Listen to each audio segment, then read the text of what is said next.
Hello, what's new? On Wednesday, President Joe Biden condemned the attack carried out by Hamas militants in Israel over the past weekend, describing it as the deadliest day for the Jewish community since the Holocaust. Furthermore, the number of American citizens killed in the conflict increased to at least 22 people. During a meeting at the White House with leaders of the Jewish community, Biden stated that this attack was a campaign of pure cruelty against the Jewish people, marked by malevolence and hatred. In addition to the 22 confirmed fatalities, the Department of State reported that at least another 17 Americans are missing in a conflict that has claimed the lives of more than 200 people on both sides. In a surprising incursion into Israel over the past weekend, Hamas fighters took around 150 hostages, including a small group of American citizens, as reported by John Kirby, the White House's national security spokesperson. Gestures of support from the United States for Israel became apparent at various levels of government. Secretary of State Antony Blinken traveled to Israel for a series of meetings, while President Biden condemned anti-Semitism on American soil.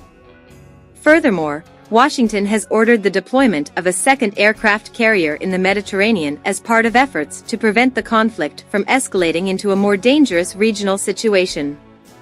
John Kirby reported that the USS Dwight D. Eisenhower and its fleet will be available if needed. The USS Gerald R. Ford, the most advanced aircraft carrier in the U.S. Navy, along with its strike group, is already positioned in the eastern Mediterranean. The attack has raised questions about the role played by Iran, the main sponsor of Hamas, and whether it had direct involvement in the operation.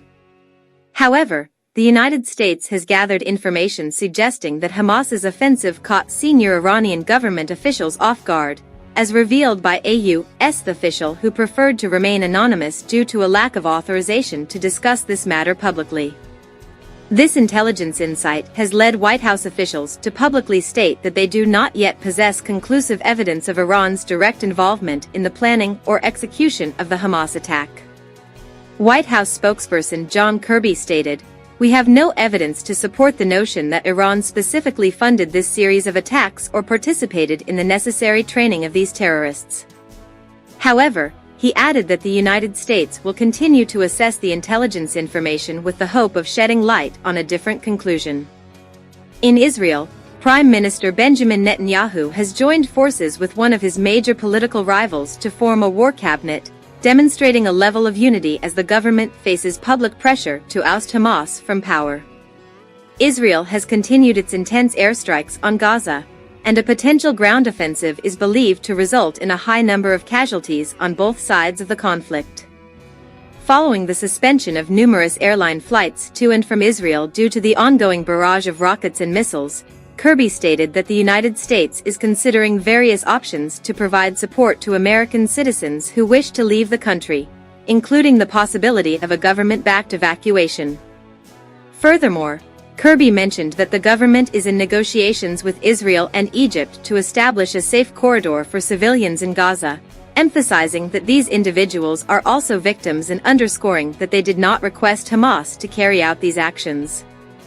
Please share your thoughts on the news, give the video a thumbs up, and subscribe to the channel. If you find it appropriate, feel free to share this video on your social media platforms.